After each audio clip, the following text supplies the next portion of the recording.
why is the 4-2-3-1 so popular in both real life football and Football Manager? Well, in a word, it's balance. Balance and coverage. Now look at this. This is Inter Milan's team. I've just popped them all in there. Now if I press the analyst tab, pretty good coverage right across the pitch. In fact, even more so if you move these two defensive midfielders into the central midfield zone, the whole pitch is pretty well covered. Your defensive zone is covered by your two centre backs and wing backs, with a little bit of help from the two central midfielders.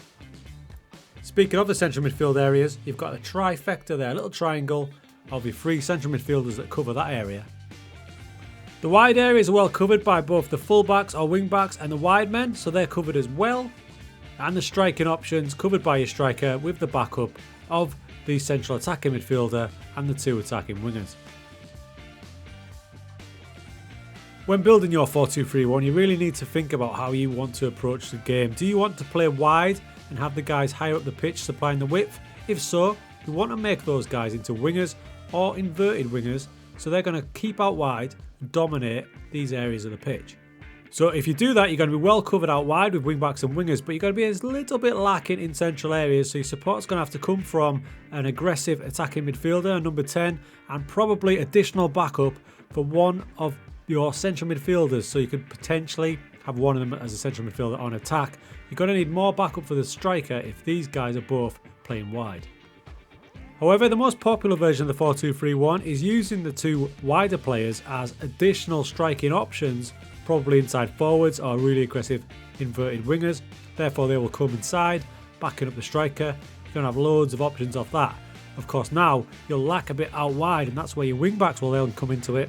You're going to need them to dominate the flanks. So wing-backs on attack are really popular, or support.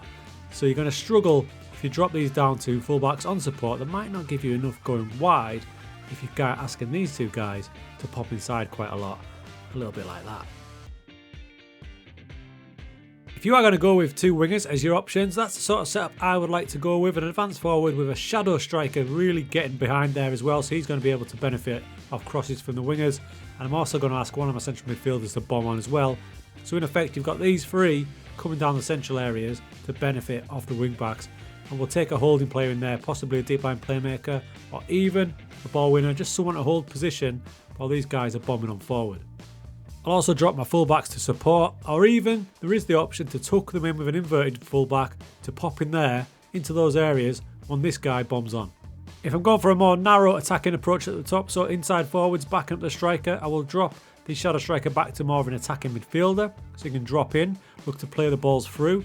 He's going to be more of an assist maker where these guys are going to get on the end of the ball, and my wing backs will then come into play being on wing back support or attack, overlapping those guys, supplying the width. This then means that I need a bit more of a solid base in the middle, so the central midfielder on attack drops him more of a box-to-box midfielder, so if he goes up, he's going to get back as well, and we remain a holding player in there as well. So you can see a couple of different ways to set up your 4-2-3-1 there. This one here with a narrow approach up front with your two inside forwards, and that's affected in turn all the other roles, and the wider approach where you're using the wingers, which means we get a bit more aggressive with our roles through the middle, and we back our fullbacks back off a little bit.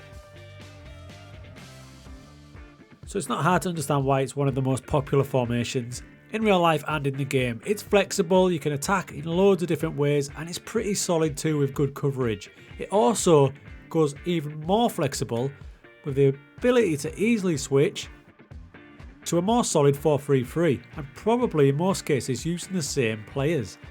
This could be ideal if you're losing the battle for possession or you're just looking to see a game out, going that little bit more solid, drop into a 4-3-3. And we will cover a 4-3-3 in a video like this coming soon.